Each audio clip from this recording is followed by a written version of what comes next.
Hello, my name is Rena Golan, and I've been running cleanse yoga retreats for the last 15 years.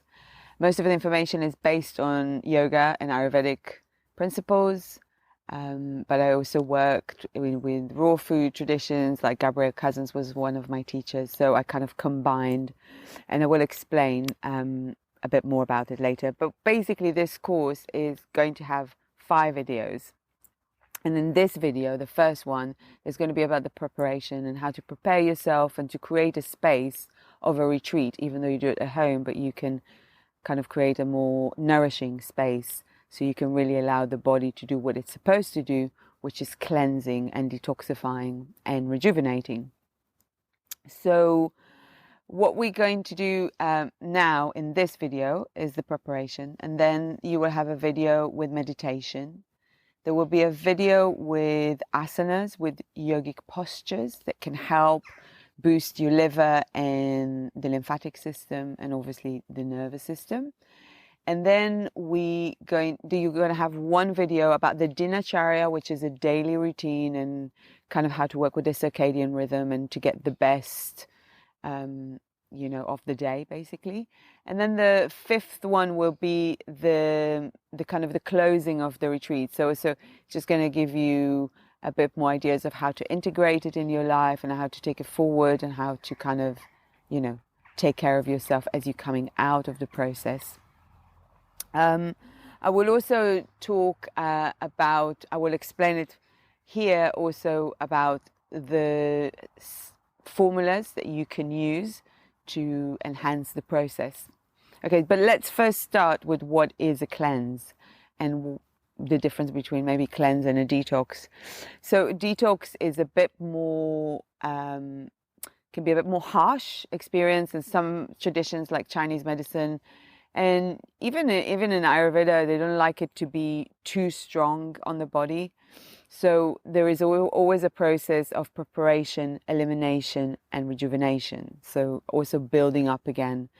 And I've been in the last few years working mainly with cleanses, not so much a detox, so no juicing and really harsh kind of practices, because I find that actually doing it in a gentle way people stay on it longer and the benefits are deeper and more effective. So basically your body cleanses on a regular basis. So one of the things your body knows to do and designed to do is regenerate, rejuvenate, and procreate. This is kind of the process of the body. And the cleansing is part of it. So what the body is doing is getting out from the system what it doesn't need. That's the elimination. So if we eat well and if we take care of ourselves and our nervous system, then the body is not in a survival mode, it's in a regenerative mode, and the body can do it on a regular basis. But because of the life we're living, it's not always conducive for that process, for our well-being. Then, doing once a season or maybe twice a year, a cleanse is a really good idea. And this is why also in Ayurveda and also in Chinese medicine, all traditional medicines, we work with the seasons, the changes in our bodies and all those things. So what I would recommend to start with is to understand that when you're creating that space, in order for the body to really move to what is called the parasympathetic nervous system, which is when you regenerate and heal, is you have to create a space that is nourishing and calm. So the body is not anymore surviving, and it can really start to digest properly and really do what it's supposed to do, cleanse and eliminate. So the first thing you do is you treat this next 5 days as a retreat, even though you are at home. So maybe you decide that after 5 or 7 o'clock, you turn off the phone. There's no internet, because that's, as we know, is putting a lot of stress on our nervous system. Too much information is really kind of quite harsh on our bodies. So really kind of calming down, even reading less, unless it's kind of really nourishing books that, like poetry or things that nourishing your soul. inspiring you, nothing scary, because actually your body does not differentiate between a movie or a book to actual danger. So everything you allow yourself to ingest this week need to be nourishing and building and calming. So the movies you choose, the book you read, the music, 80% of our body when we are born, 60% when we kind of towards the end of our days, is water, and water is a frequency, and you really want to be in a frequency of that is calm, so there's like different kind of music but just really whatever makes you feel calm and relaxed, choose that. I would say avoid as much as you can social media and news. The world will continue without you. It's okay. And you can pick up the drama at the end of the 5 days. But right now, take, as they say, disconnect from the drama and reconnect with the Mother Earth kind of thing. So a lot of nature time. So schedule that in your, so really take your diary and write what you want to do this week, how you're going to schedule it in the best way. So you wake up in the morning and then you do, for example, you do superfoods, or you do whatever you decide to do in the mornings. You do warm water and all those things. So it's things that will work with your schedule. And then it will be easy for you as we're coming out of the cleanse of the 5 days to integrate into your life much easier, because you're already kind of in that kind of habit. It takes about 30 days to create a new habit in the brain, but 5 days is a good restart. And then if you keep going with something, it will create a big change. And I see all the time people really making big changes with small steps. So what to expect?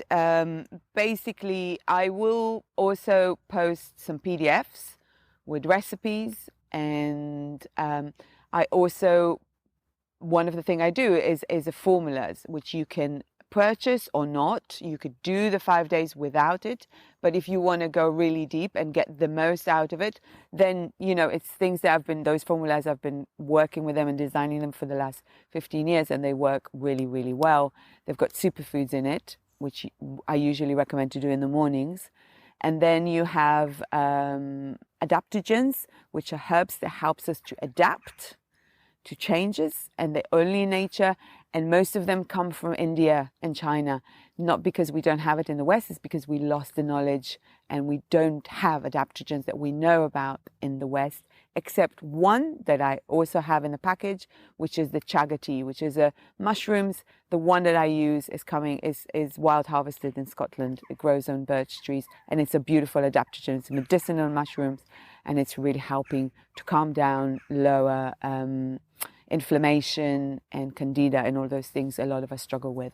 So if you want more details about the package, then I'll put some details below, and you can just purchase it and it will come to your house, and I will send you also a PDF of how to use it, and then that will really help with the elimination and rejuvenation.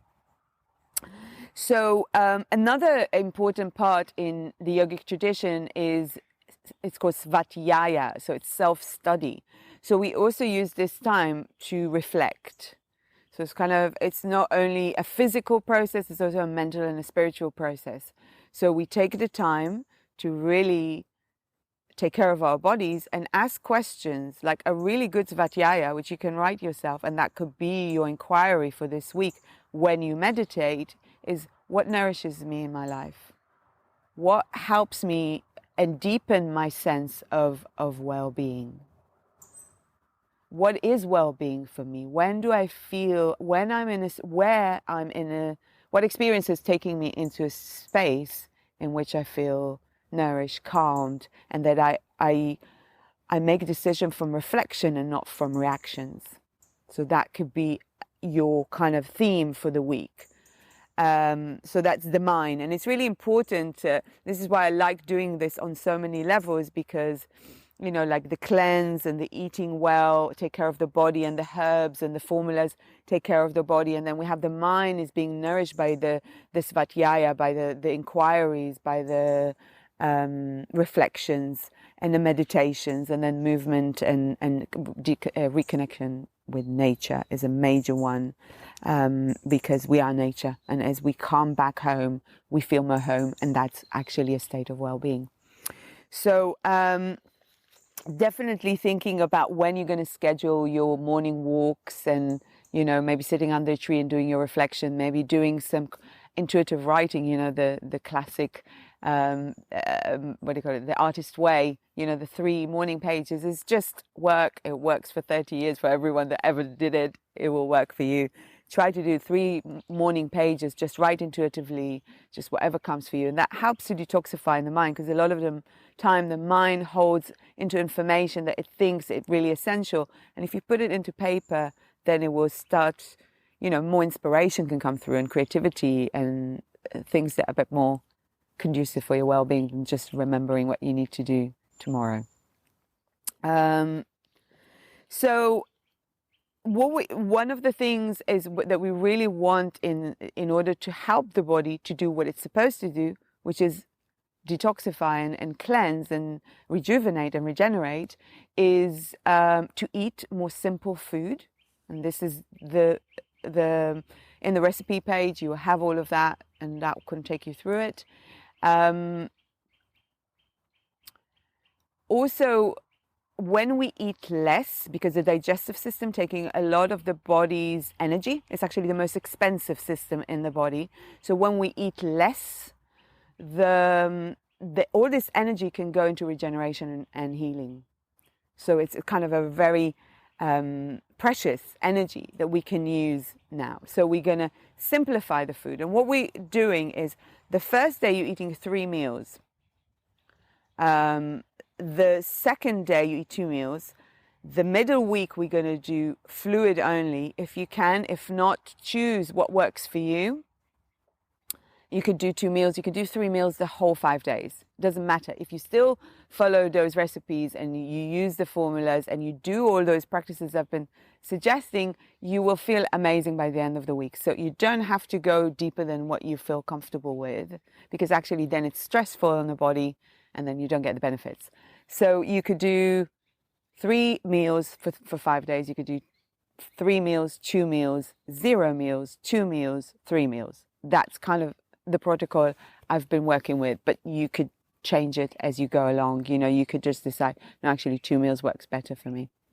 But I would recommend for dinner to avoid or have a very, you know, like a superfood shake, which you have in the formulas, or if you have something at home like that, or just like a really gentle miso soup, something very, very gentle, because your digestive system is actually quite weak in the evening, and I will talk about in the Dinacharya video. Okay. And then a big one is, one thing that you will experience is probably you will be more tired. It's just that the body working on doing other things, so you will need more rest. So honor that. Have as many rests as you need. You can function, you can go to work, but don't choose the most busy week at work when you do that. Try to find a week that is a bit more gentle. Unless you can maybe start on the Thursday, and then most of it will be over the weekend, especially the fluid only day, and then you can finish it just as you go back to work with 3 meals. So that could work also very well. So when we are at rest, we are, especially if you start yawning, it means that your body moves to the parasympathetic nervous system. So in the yogic tradition, we call it Ida and Pingala. So it's the 2 snakes going up the Sushumna, the center of the nervous system, and then it's basically the side that survive the parasympathetic nervous system, and then we have the sympathetic nervous system, and then the parasympathetic nervous system is the side that is when we are in a relaxed state of being, and this is when the body is not surviving anymore. It can regenerate, rejuvenate, and procreate and heal and do all those wonderful things and be inspired. So it's been studied a lot that actually moments of inspiration, of epiphanies, are usually when we are in a parasympathetic nervous system. And you need to activate the parasympathetic nervous system. It's not something that we're naturally going to go to. So ways we do that is by taking long, deep breath, because some of the receptors are at the base of the lungs. So as we're taking nice, long, deep breath, we start to activate the parasympathetic nervous system. Another way of doing it is gratitude. So attitude of gratitude is a big one. So maybe waking up in the morning and making a list of all the things you're grateful for. That could be your 3 pages. Maybe one of the pages starting with what you're grateful for, and then just write, I'm really bored of this writing, but it's okay, I'll finish my 3 pages and see what will happen. So it doesn't have to be serious, the 3 pages. It's really about kind of just, putting things out there in the page, on the page. So there is a principle of acidity and alkalinity that basically what we want is we want to move away from when the body is in kind of an inflammatory state. So when the body is inflamed, there's too much heat, then it means that the pH level is low and you are too acidic. And this is a state in which every bacteria and fungal and viruses, they like warm environments, like we like a nice, warm, cozy house. So they like to be in acidic state. So when we start to alkalize, cool down a little bit the system, it's nothing to do with eating cold food or hot food. It's just that when we're eating food that is alkalizing, then we are moving into a kind of more, a better state for well-being, for health, basically. So most of the recipes working with that, and also the formulas, is very much encouraging that. So I'm also going to, in the video, the meditation video, please try to repeat it at least once or twice a day, just to kind of really get into that state. Because when we are in a meditative state, in a bit more calm state, we're moving into the parasympathetic nervous system. And you will find it that when you meditate, you start to yawn, you feel a little bit more tired, because the body moving into a restful state, which is when it rejuvenate, procreate, and heal. So, and also can give you inspirations, like I said. So that's a really good idea. The other things to take with you through this week, which I highly encourage, is your connection with nature. So most of those systems are yoga and Ayurveda, Chinese medicine, all the ancient systems talking about body, mind, spirit, ecology. So when we lose that connection, we're disconnected. We feel that something is missing, right? It's like kind of being restless in a way. And so in a way to come back to that, and this is one of the reasons I stopped coaching for a long time, because what I find is really just sending people to do some gardening bare feet, or just sending them on a long walk with some sort of an inquiry, and they received much more benefit than sitting and telling me about their childhood problems. So, of course, therapy can be very helpful, especially with integration, but the actual healing is your connection with nature. And that divorce from a big part of who we are will make us feel incomplete. So through this week, you're walking in nature and sitting down in nature, but also contemplating, how can I pay back? What can I give back to the world, to this? And just as a question, nothing heavy, but it will help you a lot with releasing things that making you feel unease, which is the opposite, ease is the opposite of dis-ease, right? So it's kind of can help you come back into an ease within your body and mind and heart. And the last thing to kind of take with you, which I feel is really important attitude, is you're not doing this 5 days to fix yourself or to change or to be better. You're doing it because you care about yourself. And if that's the attitude you're taking with you, you will feel so much more ease, right? Because there's no fixing, there's no judgment, there's no perfection. It's just me doing my best to take care of myself, because then I can be more in service of wonderful things in the world. That's the attitude. And it will be super easy. Also because you know that you're doing it not only for yourself, but for the good of all. And this is where we get the inspiration. This is where we get, I personally, and from working for years with people, when we move from me is actually madness, to we, this is sanity. And in the state of we have a lot of energy suddenly coming through us, and we have much more, we're much more encouraged and driven to do wonderful things in the world. So take this attitude with you. I'm really looking forward to take you through this 5 days and to be there for you. So you will find the PDFs with all the recipes, and you will also have preparation and the eliminations are the 5 days. And then after we finish, you will have the rejuvenation. So to take with you some recipes and some ideas to how to continue it. And it will also have some information about the formulas, which are Superfoods, Adaptogens, and Chaga tea, to create kind of the preparation, elimination, and rejuvenation. Looking forward to go through this journey with you. Thank you so much. Namaste.